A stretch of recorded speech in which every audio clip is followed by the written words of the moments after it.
Hey everyone, welcome back to another episode of the DJ Sessions presents the Virtual Sessions. I'm your host, Darren, and right now I'm sitting in the virtual studios in Seattle, Washington, and coming in all the way from England, Northampton, we have Joey Riot today on the DJ Sessions, Virtual Sessions. Joey, how's it going today? Darren, I'm great. Thank you for having me. It's an absolute pleasure to be here, my friend. Yeah, I know it took a little bit of finagling and getting everything going and everything, but I'm glad to have you here. We got a lot to talk about today in today's show. You recently just kind of threw yourself back into the mix. Is that correct?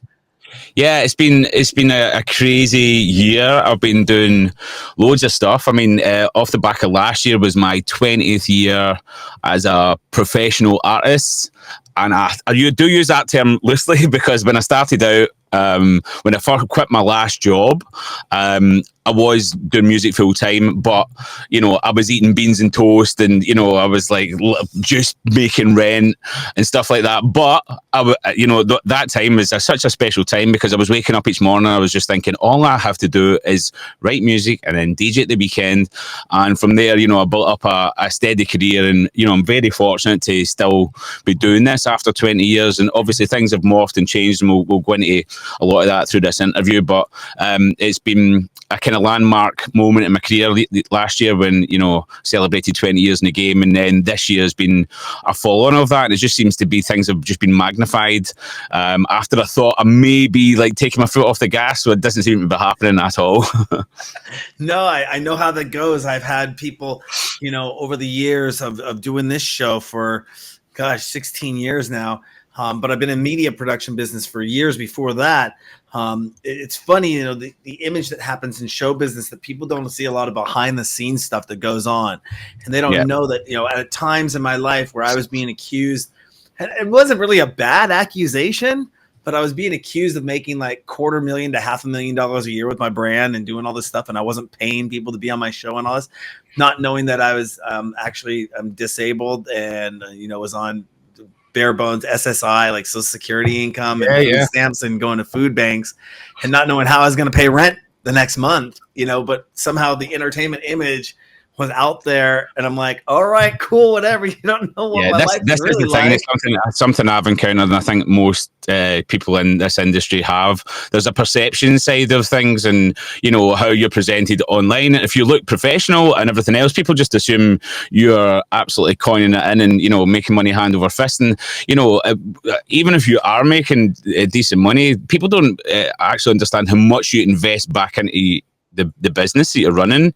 Like, sometimes it's only when my accountant gets back to me and he's just like, how much are you spending on like what you're doing? He's like, it doesn't make any sense with the profit you're making. But it's my passion. I love it. And I don't really kind of, when I'm making purchases for my business, whether it be new synthesizers, VSTs, plugins for the computer, other pieces of equipment, stuff like that, it doesn't even cross my mind. I'm just like, well, if I'm going to get better and I want to improve, these are things that I need. And people do get a really skewed vision of what your life is actually like, and it's like they fill in the dots, they fill in the blanks, of what they think your life is, and then they make assumptions. People start talking, rumors get going, and before you know it, you're the devil. And curiosity, I do want to give a shout before we get started here. Give a shout out to Ben Bodger. Ben Bodger, what's happening, Ben? He's in the room. Shout out to Ben Bodger. Thank you for tuning in today. I'm sure we'll have more of those coming through later on the show. But yeah, people just the perception of the pitfalls that people go in and out of, and I have a list. You see people joining the game and then they're out of the game. And my list of DJs that I contact, I have about a database of about 20,000 DJs that I contact to be on the show. We were talking a little bit about this before in pre-show, and even just after taking an 8.5-month hiatus. Oh, Carol Baker, what's up? Hi, Carol. Thank you for tuning in. And what do we got? Caution DJ, I think. DJ, yeah, what's up? Thank you very much for tuning in today. But people don't understand that sometimes you just need to take a break, or there may be a bunch of back end stuff, deals that you're working on, stuff that I've been under non-disclosure that I can't talk about. And I have to put things on hold because of that. Yeah. And it's like, well, what about this operation you were going to be doing? It's all grand and gross. And it's like, but then you don't know you are working on something. Some people say, wait until the ink is dried and it's out there and and it's a real deal. But sometimes you want to be excited about what you're working on and share that with people. Also, you see what's in the pipeline.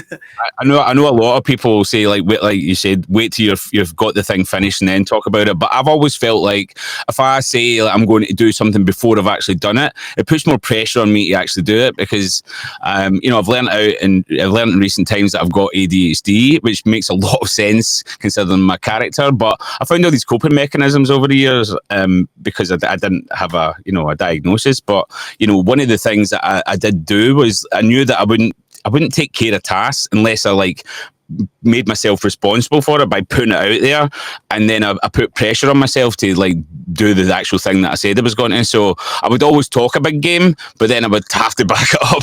So yeah, I totally feel you there. And plus, yeah, you're excited to talk about things sometimes before they happen also. Yeah, it's exactly, and people say that I'm always the king of vague booking. But it's like, you got to understand, I want to be excited just like you're excited about the food that you publish. You're excited about everything you do. I'm excited about the stuff I do, but sometimes I can't talk about it because I'm under contract or I'm under a deal, or I'm not going to let you all know what I'm really up to, because then you're going to, just like what happened to me and Pandy, when that hit and everything shut down, I was feeling probably over the course of the first 6 to 8 months before I even started going back to live streaming or doing anything, probably about 300 emails, inquiries, calls from everybody in the industry. How do you stream live? How do you do this? How do I do blah, blah, blah, blah, blah? And I'm sitting there going, you're all wondering how to do it. Okay. But then I started to realize I'm helping you set up my competition. You should be, you aren't wanting to work with me. I already have the infrastructure for this. Let's do it all through over here. I'm pushing it all there. So it was very, I started withdrawing a little bit, going, wait a second, what's going on here? And I call it the 2020 to 2022 were kind of the look at me years when it came to online anything. Look at me, I got a podcast. Look at me, I got a live stream. Look at me, look at me, look at me, look at me, look at me. Yeah. And knowing after doing that for 10 years of live streaming, and even 5 years before that of 4 or 5 years before that of podcasting and then broadcast television, I looked at all these people like, you really are set up and ready to do this. And let alone, you got to understand, everybody else in the world is doing this. So that's the thing. Everybody was doing it at the time. Yeah, a person that you're reaching out to can only watch one show at one given time. So if you're going on the same time as Macioplex is going on, the same time as Insomniac's going on, the same time as Northern Pure is going on, who do you think is going to get all the views? They don't, and then you get disenfranchised because nobody's watching your show because you're sitting there and it's like, wait a second, why am? Yeah, it was very interesting to watch. So that's why I came back and kind of revamped my brand and started doing a new thing and doing interviews like this. I would have had to wait. My old school thinking, I would have to wait for you to come to the States, come to Seattle, and interview on the ground is the way I operated my show. Because if I tried Zooming before 2020, nobody knew how to Zoom. Nobody knew how to set it up. There, wasn't it, to do this kind of stuff? Like, I've wanted to do this stuff for years. And even with the music production stuff, being able to, some of the platforms to do that online now are it's insane. But, I think one of the few positives to come out of the pandemic was this sort of technology was ramped up severely because there was a demand for it, So things like Restream and Streamlabs and, Zoom and everything else, they really upped their game in terms of the stability and stuff like that, and the user friendliness of it, and I think myself included, when the pandemic kind of stopped happening, everything opened back up again. I stopped streaming, and I wish I didn't. It's one of those coulda, woulda, shoulda. But I was building up a good audience, and a bit of an exclusive here. I'm going to be doing it on the regular again, because I really enjoyed doing it. I really enjoyed doing it all the time. I've also prepared the mix for you guys that we'll talk about in a bit as well. Which that side of it, and also this side, I was doing chats like this with other DJs, just friends of mine. I was reaching out saying, "Do you want to have a chat for 3 or 4 hours?" And they're like, "What about?" I'm like, "I don't know, anything." I don't know. And it was like, let's just start talking, because these are guys who I would see, maybe once a month or something, and we would chat for a few hours at a time. We'd be catching up, and I'm like, let's just put it on the internet. Like, I'm going to talk to you anyway. Like, if you're comfortable just talking about whatever. And it also broke down a lot of barriers in terms of, what you felt comfortable talking about. And I think that's something that's really important as well as artists and, content creators and everything, is to break down some of the boundaries about, who you are and the perception, and that we are just people at the end of the day, who are trying to kind of create something cool. And you like you said, the perception and how you can get judged if you don't lay your soul bare a bit on platforms like this, I think can be easily misconstrued. So yeah, I love doing things like this, and just people can either love me or hate me, but this is who I am, so deal with it. I hear you. No, I hear you 100%. Speaking of people loving you, let's give a big shout out to Aaron Doozy, Scott Paffley, Lee McCarran. These are all British names. McCarran, I'll read them out. Sky 86, Tracy, Aaron again, Peter, and Fly on the Wall TV. Thank you all for tuning in. I really appreciate it today. Don't forget to follow us on our website, thedjsessions.com, because there's more stuff there, but we'll talk about that later, because we're going to talk to this guy over here, Joey Riot. Joey, you just recently did a tour, Asia, Australia, Europe. Tell us about that. What did you just say? Okay, I'm going on tour. I'm coming back, and I know you got the comeback of your alias. We'll talk about that in a little bit as well. But what was that like, getting out in the being on the ground, being on the planes, the trains? I used to tour a lot with my alias Destructive Tendencies, and I did tour quite a bit as Joey Riot back in the early days. But one of the things, like, just pre-pandemic, I pretty much was ready to quit everything. I did down tools for 3 months, and I'd say I was close to having a nervous breakdown, because the pressure of touring, and then like coming off maybe doing 5, 6, 7 gigs a week in a space of maybe 4 or 5 countries, and then having to fly back home and then be in the studio Monday morning, and having record labels and agents and everybody on your case, and everybody's pulling you from pillar to post. The pressure of that was like too much, and I stopped kind of having fun. So, when the pandemic hit, I restructured my business. I was doing a lot of online tuition and stuff like that. And I thought, maybe, the touring's had its day, but the pool of just getting on stage again and stuff is too much for me. And this tour, it was actually supposed to happen in March. And the thing with tours, as you might be aware, and some of the people listening probably won't be aware of, like, if you're trying to put together a tour that's across a couple of different continents, for instance, like, all it can take is like one gig to say they can't do a specific date and they want to move it, and the whole thing falls apart. And that's exactly what happened in March.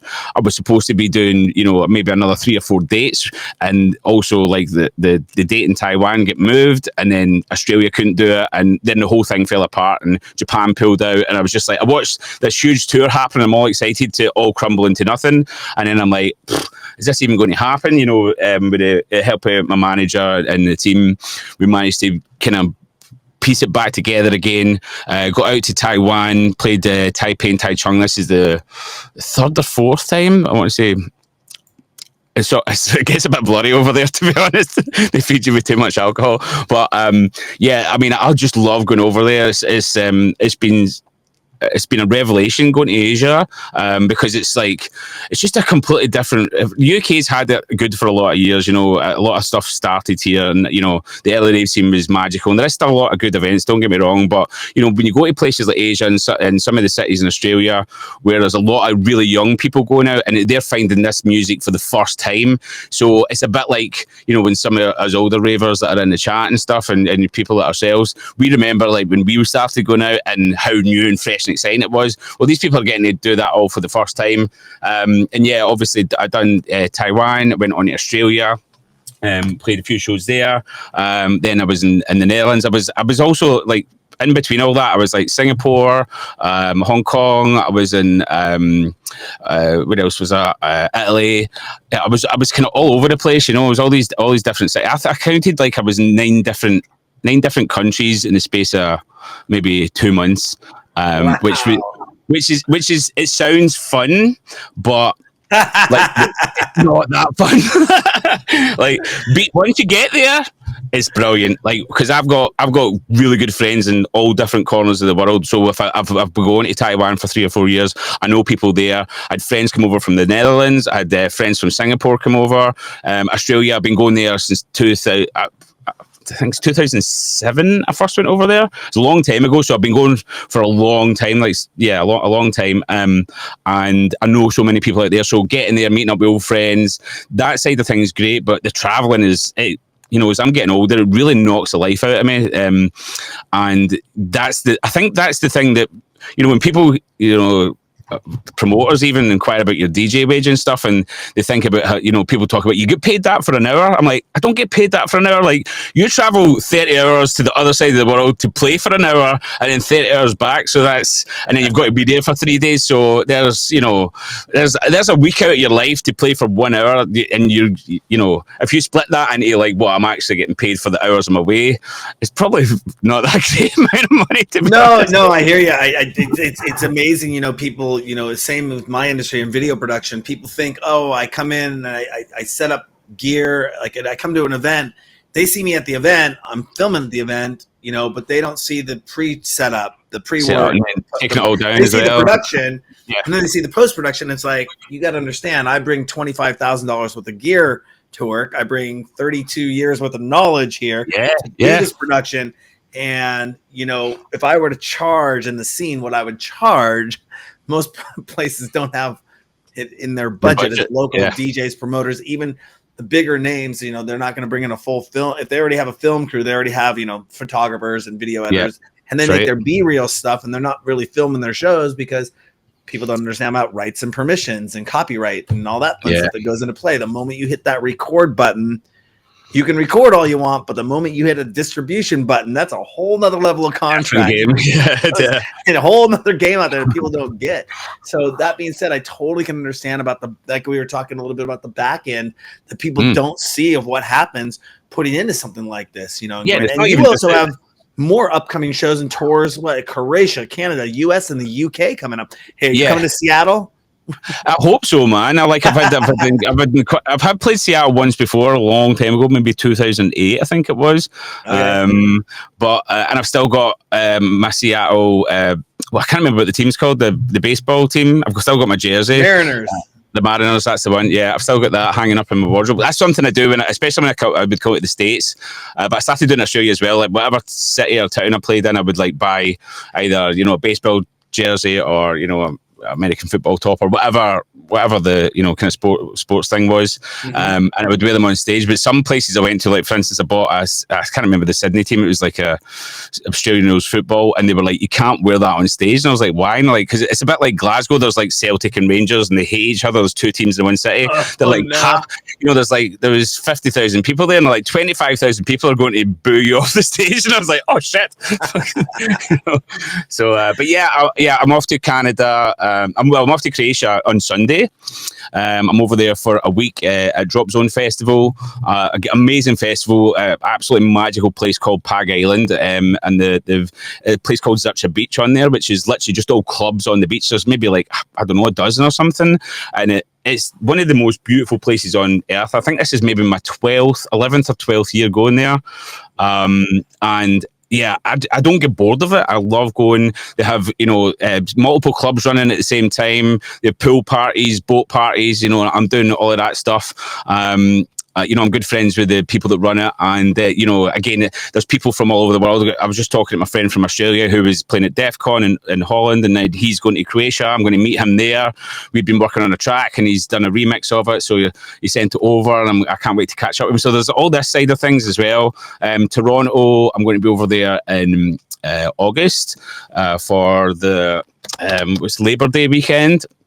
I'm doing a few shows then, and I'm hoping to get some on the other side of Canada. I'm talking to some people. It's a lot easier to get into Canada now with the visa situation and stuff. There's no issues at all. America is a different animal altogether.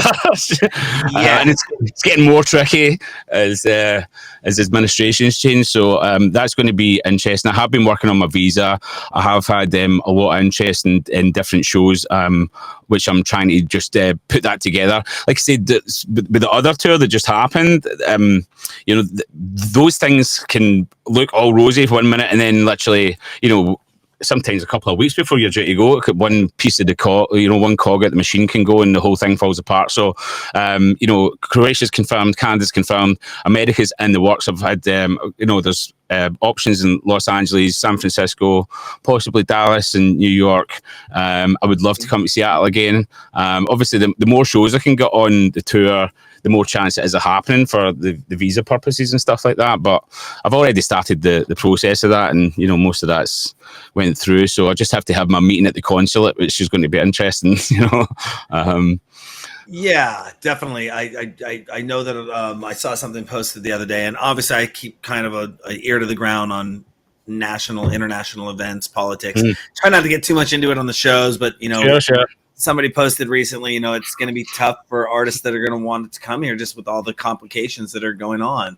Yeah. I mean, you had the dude at the Norwegian guy who was a student coming over here for some reason, and he had a meme on his phone.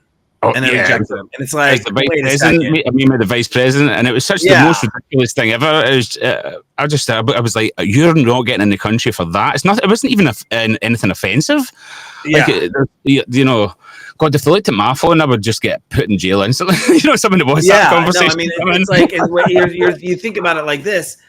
If he had the phone in his photos, or did he have the phone in his Instagram? Did he have it in his Facebook? Was it something that somebody else posted? Yeah. There's so many questions. And you're grabbing a phone. It's like, wait a second here. This is just getting really... Yeah, we don't want to go down that rabbit hole. But that being said, you are going to be bringing back your alias, Destructive Tendencies, on the main stage of Harmony of Hardcore. That just June happened. 2025. Yeah, that just happened. Yeah, it just happened. Yeah, that just happened. So tell us all about that and that experience of kind of bringing a brand back. Was that well received? Were people? Yeah, okay. Yeah, it was really well received, and I think the timing of it was perfect. Also, myself and my friend Mick, we done Destructive Tendencies for years, and we started out as a trio, then there was just two of us, and we played all over the world. We were in the kind of, we call it the Benelux area, so like Holland, Germany, France, all those countries that you can literally drive between. We would play there every weekend. I had a KLM Platinum card because I was flying with KLM that often, the national airline. And yeah, I was even thinking about moving to the Netherlands because I was there that much, and so many good friends over there, producers and DJs. It's kind of the cornerstone of hardstyle, and so many of the artists and other genres too. So many big artists in different genres that come from a Dutch origin, and it's a real magical country in terms of that. But like I said, when it came towards the pandemic, I was just losing a bit of interest I get bored easily musically, and also the scene was moving in a direction that I didn't really feel I was comfortable in musically, and I felt like the labels and the agencies and even events were kind of forcing me into a corner a bit to do stuff I didn't really want to do. And I noticed myself going on stage and not being happy, and I'm like, I always said if I walked on stage and I didn't have a big smile on my face, this is not the reason I get into this, I could just keep going and use it as a cash cow, but I'm like, no. So me and Mick spoke about it. He was kind of settling down.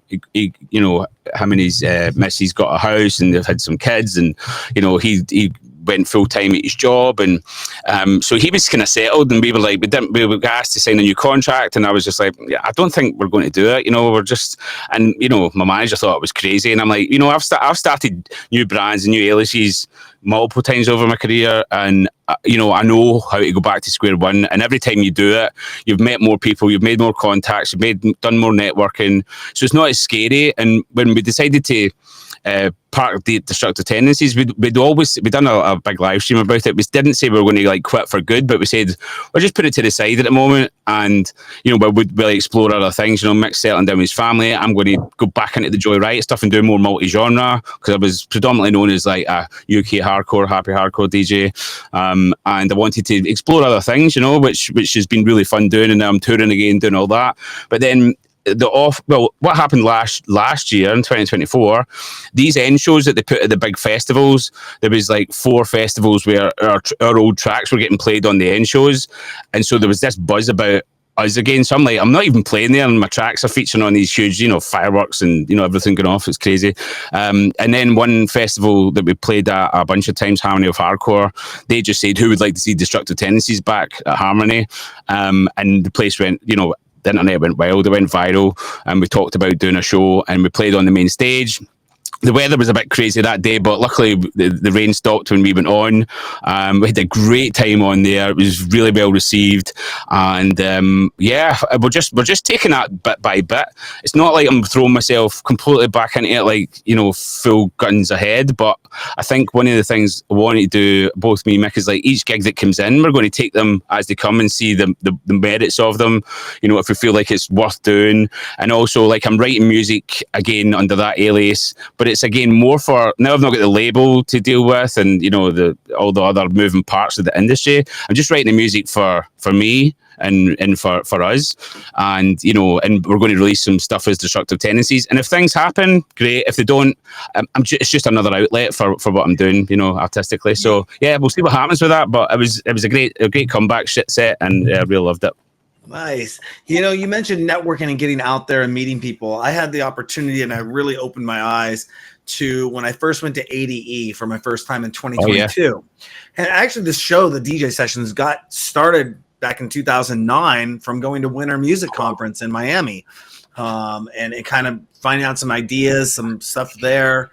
And it started the DJ sessions back then. But going to ADE, future forward, years later, being out there, surrounding yourself with those artists and the people and the vibe and the culture, and then going back the second year and kind of like, that was my first time going to Europe. That was my first time going to ADE. And I was kind of like, second year, it's like, we know where everything's at now. You kind of, you kind of know what to take in, what to do. And then, last year I went to Rave the Planet in Berlin and was on the Riverside Studios float truck for that, and that was just another awesome experience.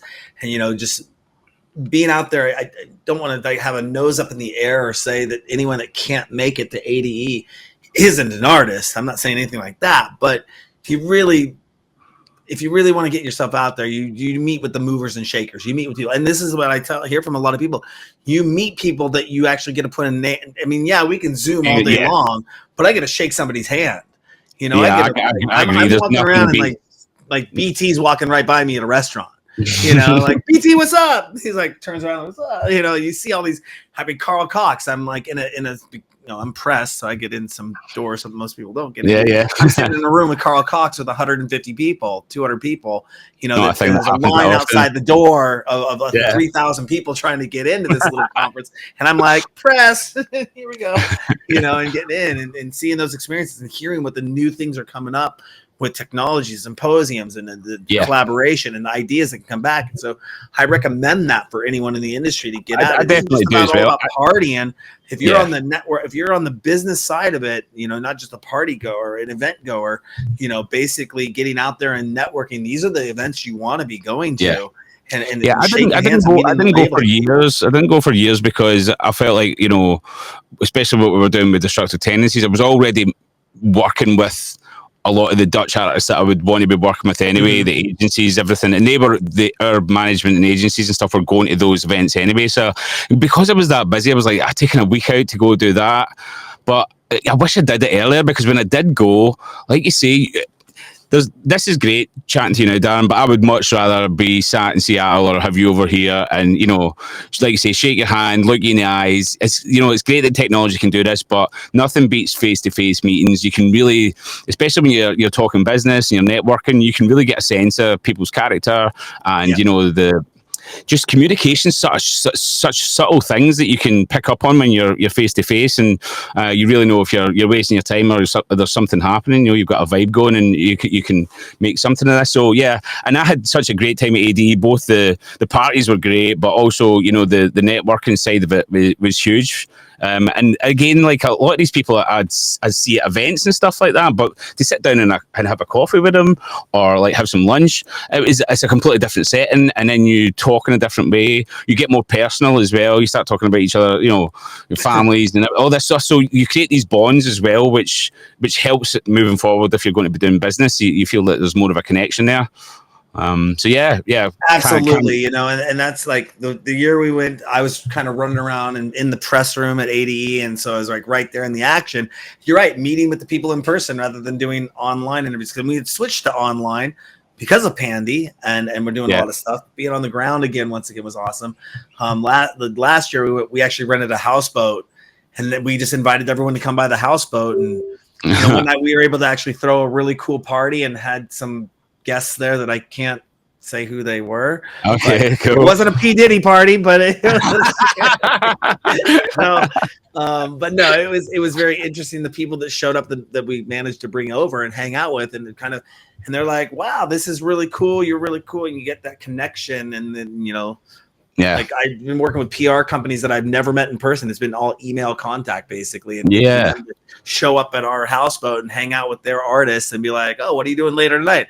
We're throwing a party on the houseboat. And they're like, all right, cool. And so, you know, you get like you said, party or hang out in an environment that you don't see. You know, if you're doing these events, you're going to these events, but if you could host an event without any limitations, what 5 things would you want to have at the event? It's a great question. I mean, I've played at so many insane events where they seem to have everything covered, and I think like when I have done events in the UK, what I've tried to do is bring the stuff that I've witnessed and been able to go through at these big European events, especially, you know, and it seems quite trivial. Like, you probably think, you know, in the US, you get, like, when I come to the US or I go overseas, generally you're really well looked after. Not to say that UK events don't, but it's a completely different ballgame. You're seen in your own country, you're just seen as, you know, a local. And one of the things, there's kind of old school mentality in terms of like creating spaces for people to network and get together. Like I was playing some of these like massive events in the UK, and there'd be no like green room or backstage area, or even like, you know, you wouldn't get a rider. That was unheard of.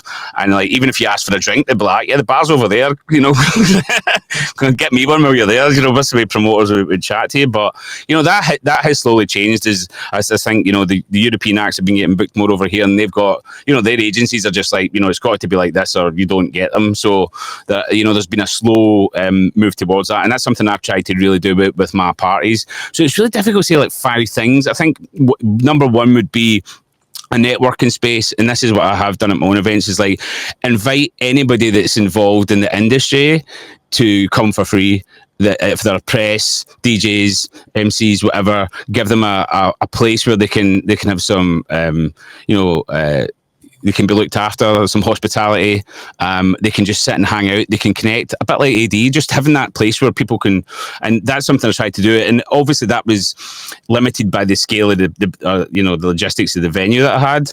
But if I had unlimited things, I would have, you know, a massive artist village, and a lot of the events that I played at like DEF CON and Dominate and all these huge festivals and stuff. They had those kind of areas, but as time went on and you know, bigger companies bought companies and mergers happened and all these things, they would, you know, trim the fat with all these little luxuries, they would call it, you know. And you find that those kind of spaces and things like that would sometimes, you know, fall by the wayside a little bit. And I think they're instrumental to making the artists feel wanted, and not just the artists, any contributors, people like yourself, press and content creators. They have to have a place to get together. They have to get a place to exchange ideas, and also, you know, if you're in that environment and you've been invited, you know, you're in that spot, you could walk up to anybody in that spot and they're just like, oh well, if he's allowed in here, he must be all right. You know, there's not like you're walking up to someone at the side of the stage and you're like, excuse me, listen to a CD. You know, there's not that kind of barrier, like literally and virtually. So metaphorically, I know exactly what you mean. It definitely helps when you have press credentials and you're backstage and you're set up and they look over, you're like, hey, we're over here doing this. You know, I've had a lot of people when we're backstage though. I'll approach people and be like, hi, I'm Darren with the DJ Sessions. How's it going? You know, I'm not trying to fanboy or hype up, or I'm just kind of cool. But when I hit on camera, as you see in the intro of the show, I'll go, okay, in 5, 4, 3. Welcome back to the DJ session. And then you can see him kind of like, whoa, this guy's legit. Like, what's going on here? And you see him like all of a sudden, they know they're not on camera yet, kind of. They're like, oh, yes, okay, I'm going to set up straight for this. This isn't just like, yeah, hey, I'm doing another interview. Awesome. You know, it's awesome. But yeah, being backstage can definitely have its perks. Who's the most interesting person you've ever met, or the most memorable experience you've ever had backstage with someone? Oh, I don't know if I can talk about I guess that's a loaded question. That is a loaded question. Especially with destructive tendencies, things we got wild backstage, like the hardcore and raw style DJs, the Dutch guys and us British guys and the Italian guys. We would just like go wild backstage, like, you know, there's a lot of alcohol and testosterone flying about, and yeah, some of the hijinks we would go up to, like. Yeah, I daren't talk about it. About how I'm going to write a book one day. I've had a few friends pressure me. They're like, because some of the stories I tell, they're like, this has to be written down for posterity. Or just, you know, because some of it is really unbelievable. And like, unless if there isn't people there, you know, it could be a huge, you know, lie. But yeah, these things were some of them were documented. But I'm trying to think of one that's not. I could say on here, interesting people. I guess I've met Scooter, which was really interesting. I interviewed him at a Weekender event, and like he's never kind of moved in my circles before. And there was a person who was supposed to do the interviews who, for some reason, couldn't do it.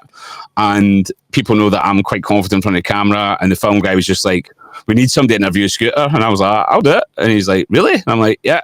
And the thing is, as much as Scooter like is, I don't know how big he is in America or the band is in America, but they're huge in Europe, like crazily huge. They're superstars, and I didn't know anything about them, so I'm like quickly trying to Google some things about Scooter before I interview them, and then this interview was an absolute car crash because I'm just like, "So what's happening, Scooter?" You know. He's just looking at me like, who's this sucker, you know? So yeah, there's been Scott Puffer saying Kenneth and Marcus with tequila backstage. Yeah, there's been a few, the guys from the Tweekaz. Several of those stories do involve the Tweekaz and copious amounts of Jägermeister.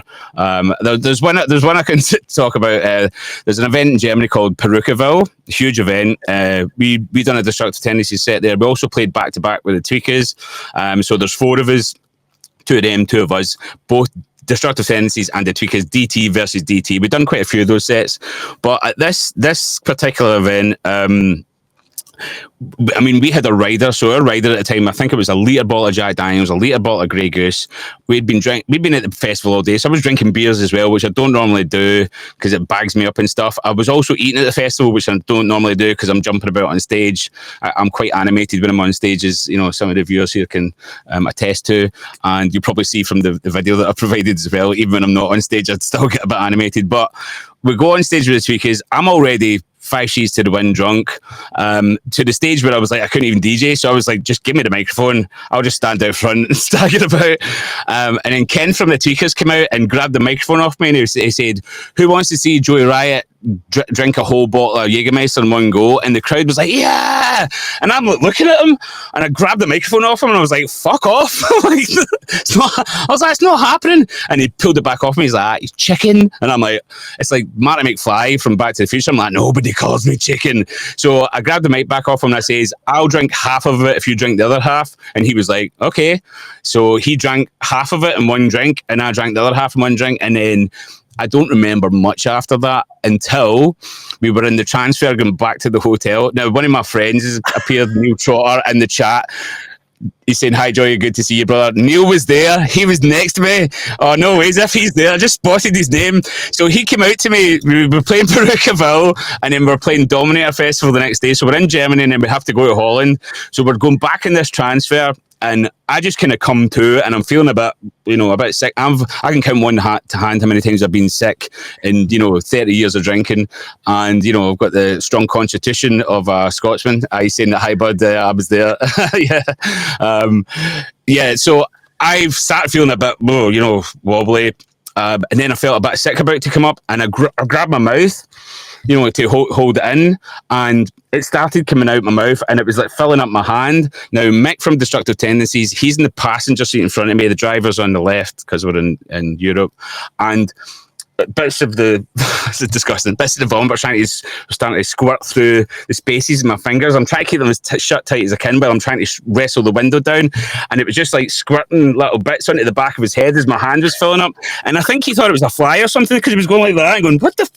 And then I just couldn't hold it anymore, and this black doom, that's all I can call it. This black doom just came out of my mouth like The Exorcist, all up the back of his chair, all over him. And then I'm like turned around to the window. I didn't have the window down. It's like all over the window, down my t-shirt.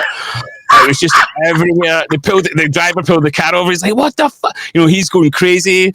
I get out. I take my t-shirt off, throw it in a bin. I'm like, there's a photograph of me just looking completely dishevelled. And then, I got into the hotel. I threw my trainers. I threw my trainers out the hotel window onto the roof because I was like, "These are completely ruined." And then me and Neil, we were sharing a room. We had maybe a couple hours sleep or something. And then the driver shows up to take us to Dominator in Holland, which we're on the main stage there in front of 40,000 people that day, and I am not good. I'm like shaking and everything. I'm still drunk, but I'm extremely hungover as well. And I say to the driver, I'm like, "Can we stop for some breakfast?" I was like, because I really need to eat. And they were just like, "We can't," because I thought we were playing at 7 p.m, which we were, but apparently we had the second set, which was in a secret stage, and it was like 2 in the afternoon. They're like, "We have to go straight there. You've got another set." I was like, "Oh my god!" So when we got to Dominator, my breakfast was vodka and orange, and and the day continued, and I played to 40,000 people later that night, and it was great. Oh my gosh, that is just crazy. That is crazy. So that's quite a tame story. That is. And Neil's definitely chiming in saying that's a very accurate recollection of this situation. Well, the thing is, obviously there's so much of the story I can remember, but I've been told that, from other people's their view of it, and also there's photographic evidence and stuff as well, and so being able to kind of go through all that and being able to tell the story again, and that's why I think I should write a book, because I've got not just my view of what happened, but the people around about me have told me about it, and then I've collated these stories in my head, and then when I retell them to other people, I hopefully have all the information there. As Neil said, it's an accurate recollection. So I mean, we could, like you said, could probably write a book of just those alone, but more on that later. We're going to definitely have you on the show. We can talk. Maybe that'll be a featurette for you on the show. Every time Joey comes on the show, you got to tell us what's another experience you could tell us. Yeah, we could do that. That sounds fun. Your signature Joey Riot's experiences. Yeah, I'm not called Riot for nothing, Awesome. Well, talking about all the other stuff that you got going on, shows coming up, fun stuff. You have a label, Lethal Theory. Yeah. And some recent releases that just came out, and you do releases on other labels. Well, let's talk about Lethal Theory and get into that. Didn't you? You just released something not too long ago. Just came out. Yeah, latest track with my level with my Metrics. The latest track, I believe. We've got some more. No, but that was the latest one from myself. But we've released. Okay. We're releasing other artist tracks as well. I mean, I started the label in 2007 with a guy called DJ Kurt, who at the time we were both kind of breaking through. We were releasing on loads of other labels, and I had this idea to start the label. I had the name and the brand and everything for a couple of years, but when I was talking about starting the label, a lot, people that I knew in the scene were saying, "You're better releasing on other labels first and getting known." So that was kind of my job. I was like, I'm going to get on as many labels as possible, because someone that buys this label might not buy that label, and if I get known by them all and then I start my own label, then that's great. And I seen that Kurt was doing the exact same thing. We spoke first on MSN. I don't know if you remember that. MSN Hotmail Messenger. It was just like a messenger app. Like program. Yeah, it was really old and cagey from Microsoft. But yeah, I spoke to him on that through the idea about the label. We met up a couple of times, and yeah, we started the label really quickly. We were winning awards. We were doing like live shows. We won Best Label, I think, like 7 times at the Hardcore Heaven Awards. We won Best Live Act. In total, the artist, me and the artists on the label won 19 awards throughout the career of the label. Then as I started doing Destructive Tendencies, the label kind of took a bit of a back seat. We were doing stuff for a little while. I was signing more people, trying to get them to kind of take up the mantle of doing it. And it's just tricky when you've got so many people you're managing. And that's the thing. At one point, I had 18 artists on the label. And when I'm trying to manage my own career, Destructive Tendencies, I was running Event Religion. I was teaching at school. I was doing engineering for people. I was trying to write Joey Riot music. It was too much. And, I've been really guilty in the past, taking on too many things and thinking I can, do them all, and just failing miserably. So kind of half-arsing them all. So I decided to kind of put it to the side, and we relaunched it a couple of years ago. And we've really been pushing it lately in the last year or so and getting some like quality releases out. And it's really starting to build now again, because it's a completely different setup than before. Like back when we were really smashing it as a label, first of all we were releasing vinyl at the start, and then we were doing CD albums. We had our own MP3 store. This is before Beatport was a thing, and then as all those kind of moving parts started coming in the distribution side, like Label Works and all these other things, the label started kind of taking a bit of a downward turn. So now as we're into the kind of streaming age, this is us having to navigate a completely different landscape. It's just not the same as it was in any way, shape or form. So marketing, getting on playlists, just all these things that were completely foreign to me, starting out. And I've taken on some help as well, people that are a bit more adept at that, because I like, the some sides of it, the more of the admin and contractual side, I'm rubbish at. It's just something that I'm not good at, but A&R, signing tracks, all this kind of thing, and I love being able to create a platform for people to release music on that are maybe not as well known, that are just doing some good stuff. That's something I always prided myself on, was being able to find some gold out there that was hidden in the rough, and give them that platform. So back in the day we had like artists signed to Lethal Theory, like actual artists, and they could have like as many releases as they want, whereas now I'm just signing tracks track by track basis, and any of the previous artists are, they've got an open door to release whenever and how many things they want. But it's a different landscape even for artists. You can release your own stuff now, and it doesn't make any difference. The only thing I wanted to see was those guys doing well, and if I had the platform that gave them the place to show that their wares, then that was great. And now it's not needed as much. So it's a completely different landscape, but I'm still having fun doing it. I like to have it was such a big part of my life. I hated that it kind of went away for a bit, and it wasn't a thing like we said we were quitting. Same as Destructive Tendencies. It was like, okay, other things have come into the fore. Yourself, like sometimes just other things move into your life and they take up more bandwidth than other things, and you have to, something's got to give at some point. Yeah. And it just seems now, especially bringing other people involved, from the management team and stuff, it's really helped push the label forward, and we've had some great signings lately. We just signed a track from 2 Taiwanese artists, and that's doing great. It's like, I think it's hit 30,000 streams like in a couple of weeks, which is for a small label is pretty good. I mean, some of the tracks I'm releasing on bigger labels are doing 1 million plus, which is, that's unreal. But they've got access to all the playlists, everything else, and I'm just hoping that my profile through releasing on other labels. This is one of the good things about the whole Spotify setup, is like if I release on Dirty Works, for instance, the biggest hardstyle label, I'll have, maybe a million plus streams on there. People will then follow me as an artist, and then they'll see I've got releases on Lethal Theory. Then they'll click on the label, and then hopefully that will start bringing artists through. So there's that. It's not something that's going to happen overnight. There's not like I can't just throw a big pile of cash at it or something and make it work. It's got to be something that's a methodical approach, and I've got to keep releasing music, and I've got to keep releasing on other labels as well as my own, and build this thing again from the ground up. So it's interesting, and I love to be challenged. So it's a new challenge you bring on. Somebody a long time ago told me once, you probably might know him, Paulo Mojo. Did an interview. Okay, another name. This is almost 20 some odd years, probably 20 years ago to the date. But, he was talking about being an artist, being a DJ, and being a producer. And then he got this brilliant idea of starting a label. And he goes, in the interview, he's like, and I just crashed and burned because I was biting off too much and I could chew. And he found out, he goes, I realized that I needed to bring somebody on to run the label, and I needed to stick to DJing and producing music. And he goes, once I did that, my label just started going, there you go, right up, because he goes, and it was the best decision I ever made. But yeah, you're right, biting off too much so you can chew, and something's got to give. That happens. A lot of people, my own team, my own crew says, Darren, how are you? I'm in a Discord with them, letting them know everything that's going on. And some of them will just be like, how are you able to do this all the time?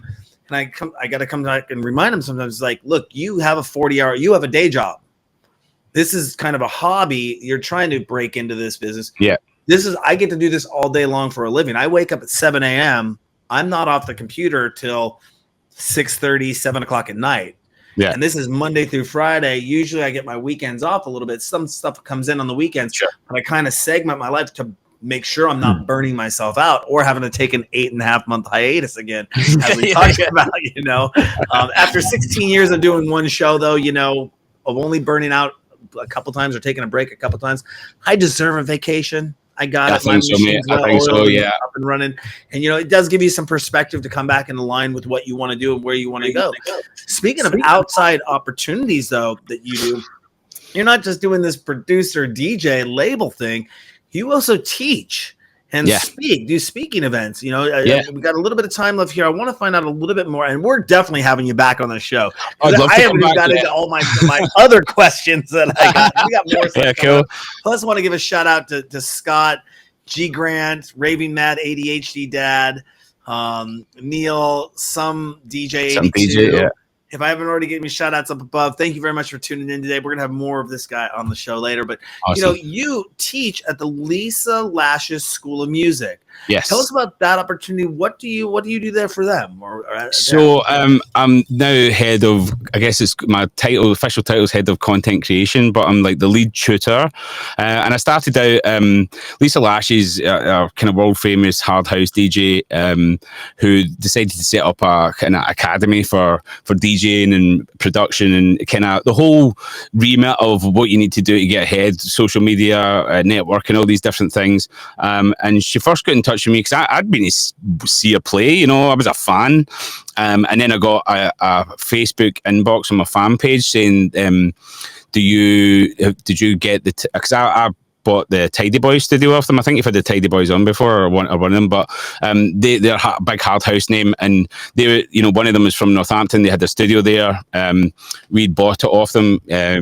And she was inquiring about the space to set up the school, and I was like, it's just not big enough for that. I was like, but I had been doing like online tuition, I've been doing one-on-one tuition with people for years, as long as I can remember, really. Just if anybody wanted to learn anything, I'm like, yeah, I'll show you, I can show you. And then it started being like kind of side hustle, charging money for it as well. And I got pretty good at it. But then, working with the school, we've done a bunch of stuff. We started off the school was in a nightclub, so we're teaching a nightclub environment. We had other rooms like upstairs where it was more like a classroom environment. We were teaching people like on the stage. We'd go up on stage and do like little seminars and stuff like that. And then we would like, show people DJ techniques, and we'd have a room for production and stuff like that. But more recently, in the last couple of years, we've had all these different really interesting contracts, like some of the people that have been in trouble with the law, who've got like kind of one last chance, and they have to like get on some sort of like, you know, way back to society. And we've worked with, you know, some people like that, and you know, that's been really interesting. You know, some really crazy talented people. We've worked with you know, young kids. We've worked with people with special needs and stuff like that. And also like the more recent one is we've been working in conjunction with the Department of Work and Pensions, which is like social security, people that are unemployed. And that's through the Haringey College in London.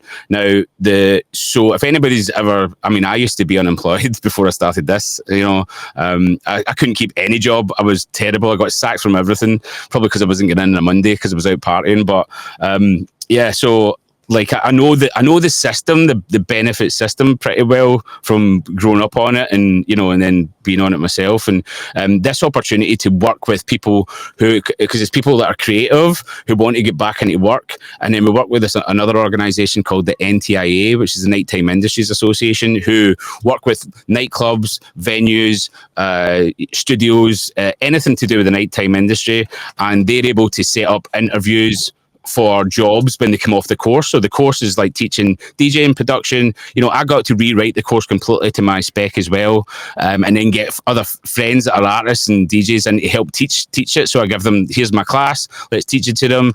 And yeah, but these people come in, they do the course, and then they get a job interview at the end. So it's such a fulfilling thing to do. It's loads of fun. Plus I teach online with people as well. I do like online tuition sessions and ghost production and all sorts of other stuff. So if anybody needs anything sorting, mastering, or any of that kind of stuff, shout it. I'm really glad you brought up what the NTIA is. I think I typed in NTIA online, and it brought up the National Telecommunications and Information Administration in the United States. And I'm like, wait a second, I don't think that's the right thing. So I'm glad you brought that up. You know, that's awesome that you work with the community, you work with, you know, kids, people that are interested. And one of the questions that I ask quite frequently on the DJ sessions is, would you recommend the career path of a DJ/musician career path to an individual? Knowing all the trials, tribulations, all the pitfall, all the hurdles, and everything that it takes to make that, would you obviously recommend that to a young person as a career goal? Well, that's one of the kind of main things of the course we do at the college through the Lisa Lashley School of Music, is we're taking people who are creative or interested in being a creative person in some sort of, you know, we have people from filmmakers to you know, any type of videographers, editors, musicians, DJs, singers, dancers, or you name it. We've had some weird and wonderful people, and we've had people that have had huge careers who, you know, like through the pandemic, everything fell apart, and they've now been, you know, they've lost everything. They're now signing on and, you know, getting a social security check, and now they're trying to get back into the business, and maybe they've been out the game too long. So there's all these really different characters, ages and demographics that we're dealing with. And, you know, for young people as well, like going back to your question, is what we're trying to do is give people the tools they need to monetize their skill set. And that's one of the main things, is like, yes, I would 100% say it's worth pursuing. I mean, I'm living proof. I'm still doing it 20 years later. I mean, I've been doing it 30 years in total. I've been doing it 20 years as a professional, and I'm now teaching people how to do it as well. And that's one of the main things, is like showing people how to, because I think everybody has a set goal. Like, I always wanted to be Joey Riot, the guy on stage. But what I realized pretty quickly is that might not always be the case, and my career has fluctuated over the years, you know, as music's changed, music trends change, and, you know, all sorts of different things, like pandemics happen and God knows what else, you know, personal breakdowns, you know, the list goes on. But, you know, you have to be able to reinvent yourself. You have to be able to figure out how to get ahead, and that's the things that I'm showing people, is like all the stuff that I've learned over these years and all the people that I've come into contact with, because when I was starting out, no one around me done anything like this. So my parents, you know, friends, everyone was like, you can't do that as a, because they didn't know anybody had done this as a job. We talked about the people in Holland. They grew up with their friends and their family all listening to music. They push people into their schools. There's a whole infrastructure for people to get into the music industry, not just as DJs or the person on stage, but also in your line of work, and, you know, and the management side and the promotion side. There's so many different avenues, and this is what we try to kind of bring forward to the students. Is like, sure, sure you might have this one individual goal, but we want to be able to show you how to open up all the other doorways to actually make money. Because, like I say, I don't just turn up on stage and play music. You know, I produce, I do a million different things. Anything that pops up that I think's interesting and can, you know, bring in some money to keep the roof above my head, then, you know, I'm going to take an interest in it.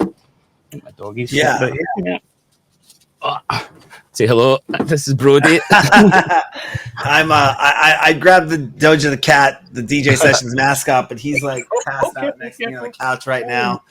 So one of my questions I ask obviously sometimes is, do you have pets and do you allow them in the studio when you work? So yes. I guess the answer is yes. Yeah, he lives in here with me like since we got him. He used to sleep. I've got like a subwoofer under the desk, and he used to like his bed. He'd put his bed next to that and sleep next to the bass thundering. So nice. Yeah, when I was recording the mix earlier on for the DJ sessions, he was like, I had to put his bed next to the door because he always has to be next to me. Like he's got this studio chair I was going to sell when I got my new one, and I put his bed on it, and he's been sitting on it since. So that didn't get sold. He's got his own studio chair and he sits next to me every day when I'm working.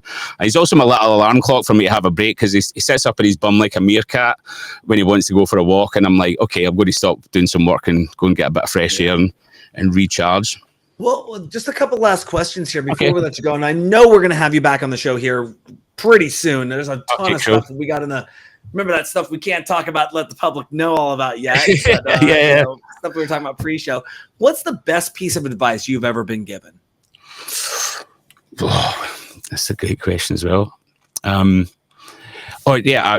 is one I kind of retell quite a lot. So in the first hardcore track I made got played at a really big event. Because I've been making trance and I had dabbled in hardcore before, but one of my friends was like, why didn't you have a go at this? He let me hear the new hardcore that was being made. This has been 2003. I made one track called Saving Grace.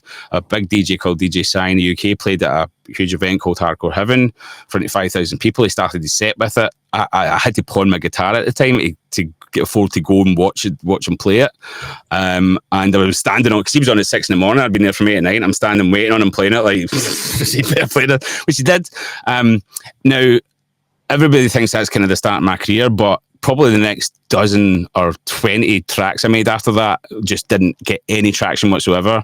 Now, one of the things I started doing really quickly after that one track blew up was I would make a CD, 2 CDs every week. I would make a CD for a mix CD, and I would make a production CD, and I would post them out. This is back in the day, posting, there was no real internet kind of option to send demos.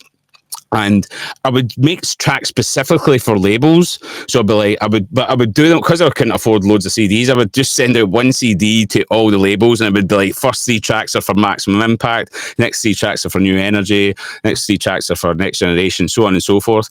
And it was a DJ called DJ Seduction, a big old school DJ here in the UK, and he called me up and he was just like, why do you keep like saying what tracks the labels are for? Specifying what tracks go on what label. I was like, because I'm trying to write so I can get on the label, like write stuff like it's on your label. And he's like, yeah, but I don't like any of the ones you're writing for my label. I like the ones you're writing for New Energy. And I'm like, what? And he was like, listen, he's like, this is the advice, and it kind of needs a bit of the backstory, but the advice was, he was like, listen, he says, don't write music for other people. He's like, write music for you. First of all, he's like, you've clearly got a talent for it. You've got a passion for it. He's like, but you're trying too hard to sound like other people, and all you come off sounding like is a B-rate version of them, a second-rate version of them, and people can tell you're a fraud, basically. And it was very sobering advice. But also, and I've fell into that trap a bunch of times over the years, and I do tell that story over and over, and not just for other people's benefit, but for my own, not to fall into that trap again. Because the tracks that I write for myself, like completely for myself and not for my fan base, they're the ones that seem to get the most interaction. And they're the things, that's why I blew up as an artist, because when I got that advice off him, I just completely wrote for me, and things went, so from releasing one track and getting big quite quickly to crickets for a year, and then it just went absolutely mental for the next, 19 years after that. So, I think that's one of the things is like, just be true to yourself. I know it sounds really cliche, but, be true to yourself, do what you feel is right, because this is one of the things about being any sort of creative person is like, you've got your own vision of what you think is good. And if other people think it is, great. And if they don't, well, maybe it's just a passion project. But if you try too hard to be someone else, you get found out. So that's the long and short of it, I think. Pretty much the best. That's a rolling theory that, produce. Don't go out and say, oh, Beatport's running tracking on house music right now, so I'm going to go out and produce house music tracks. By the time you put it together, get it out there, get it distributed, even put out, it's on the tech house, it's on the trance, it's on the dubstep, it's on something new. You're missing the train. Just produce and stay in your lane and submit, look for those places that are doing those kind of, like you said, those don't tell them, or don't go, I want to be on that label, so I'm going to produce a house track and try to get on that. And it's really difficult because people want to get ahead, and like all the things, all the big moments in my career, when the Joey Riot stuff first took off, when Lethal Theory blew up, when Destructive Tendencies became massive, this kind of new renaissance in my career. These have all been things that I've just been doing what I love, and it's just pure luck that at that moment in time, the particular thing I'm doing is resonated with a certain group of people. And snowballed off the back of it, because there's been large periods where the stuff I'm doing is just like, nobody gives a shit. It's just they're like, why don't you write stuff like you used to write then? This is terrible. But as an artist, you've got to find yourself and like see new directions you want to go in. I think if you're going to and this is the thing about longevity as well. Another piece of advice is like, if you're going to stick around, you have to move with the times. There is a market for nostalgia, definitely, and I still dip into that. The past. Now and again for sets and production, but dance floors move on, new people come into the crowds, and they're looking for something that's their thing. They don't want the thing that was their mum and dad's cool thing. That's not cool anymore. So they want something packaged for them, and it sounds like the new cool thing. So and it's just like I say, there's a lot of luck involved in that, but you just need to keep doing it, and hopefully that resonates at some point with people, and off you go. Yeah. Well, we got to wrap it up here, Joey, really quick. Ran out of time. Want to make sure you get back to your schedule and what you got going on. Where is the best place people can go to find out more information about you and what you do? Okay, so my website, lethaltheory.com, you can go there. We're going to be updating that very soon. Also, it's just there in the chat. We're going to be updating that soon with loads of cool stuff. But also my social media, facebook.com/Joey Riot 2.0. Same on Instagram /2.0. TikTok as well, Joey Riot /Joey Riot 2.0. I did change it because it was like the kind of re-emergence of Joey Riot, so I renamed it 2.0. Plus my Instagram got hacked during lockdown, so I rename things. But if I'm updating my socials on the regular, my stories on Instagram are constantly getting updated. Gig information and stuff is on my social media, but we're going to be updating the site. And I did say at the beginning of this interview, I will be doing regular streams again. I'm going to just figure out exactly how that's going to manifest, but I'll be back on Twitch. I'll be doing stuff regularly, and we'll be working closely with the DJ sessions as well. So lots of cool stuff happening there. And we got an exclusive mix coming in for you as well. All that information for Joey is going to be down at the bottom on our website, so you can get those links. Check them out. Get out there. Go to see him in his show. Hopefully we'll see you here stateside soon. You hope so, man. Yeah. And on that note, I do want to give a shout out to everyone in Joey's chat room. We got let's see. Okay, if I say these wrong, please don't come back on me, because everyone has their usernames and I don't know how to pronounce them all. We got CJ Hoski, DJ Damska, Fly on the Wall TV, Insomniac 1138, Caution, UK DJ, Ken Jones, Morkiel, Neil Trotter, Rancheros, Raving Mad, ADH Dead, Rainus, B. S. Ferrix, some DJ 82, Tony Ellis, and Tracy H43. Thank you all for tuning in today on the DJ sessions. Feel free to give us a follow. Don't forget to, again, go to that website.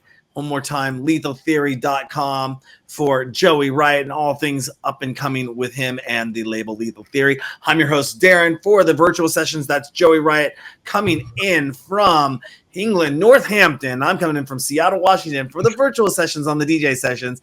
Don't forget to go to our website, thedjsessions.com. Find all our social links there. We got over 600 news stories that get posted a month, 2,600 past episodes, live streaming, live interviews, contests, and more at thedjsessions.com. Go to our merch store. I also have a new music section that's going to be featuring artists just like Joey Riot in there with our site-wide live player. And we got a virtual reality nightclub as well in VR chat. All that and more at thedjsessions.com. I'm Darren. That's Joey Riot for the DJ Sessions. And remember, on the DJ Sessions, the music never stops.